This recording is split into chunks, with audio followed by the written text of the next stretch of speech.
Before you scroll away, stop. Do you have stubborn under-eye dark circles like this? Then this tutorial is for you because we are going to go from this to this. I mean dark circles that you have come to terms with. How to deal with something like this. I made a bunch of videos on dark circles, but nothing on stubborn dark circles. You need coverage. You need product. And you need the technique. Drawing dark circles for education purpose only. This is just to teach, not to make fun of anyone. When you're dealing with dark circles this stubborn and deep, you need to know how to execute the 3 C's.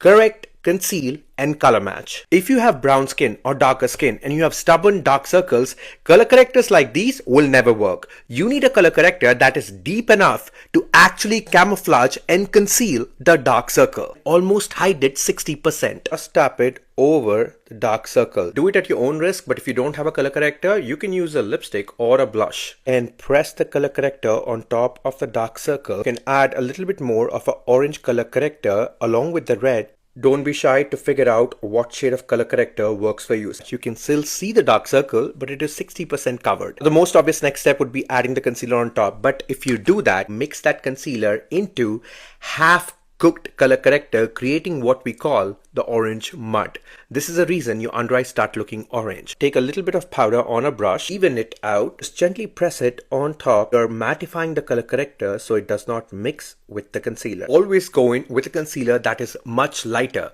You need to cover this situation up completely. I'm using the NARS Spot Concealer. Take a shade that is at least 4 shades lighter than your foundation. All you need to do is just press it on top of the color corrector. You spread the concealer in a thin layer, let it dry completely. More it dries, more coverage you get. Leave it alone for at least 1 minute. Go pee, go poop, or fight with your husband, go take your dog for a walk, but let the concealer dry. Take a closer look and see if there is any creasing under the eyes. You can use a Q-tip or a thin brush and remove that excess concealer. This will prevent creasing when you set with powder. Using the same brush, blend out the concealer completely. There is no mixing, there is no orange mud, and the under eye is brightened.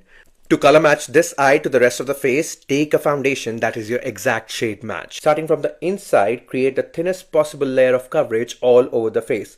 Take the foundation under the eye and neutralize the excessive brightness that you added. When life gets tough, skip the puff, pick up a brush, a little bit of powder on the brush, even the powder out, and gently set the under eye. You have color corrector, a really brightening concealer, and a layer of foundation. You don't want to disturb the creams. You want to say, hi concealer, meet the powder, get married, settle down. You're going to go from this under eye to this under eye. It looks like you're wearing makeup, but that is the truth when you have stubborn dark circles. Is it giving effortless and easy? Absolutely not. To conceal stubborn under eye dark circles, it takes a little bit of effort and technique. How to color match so the whole skin looks like the rest of your body. And this is what we started with.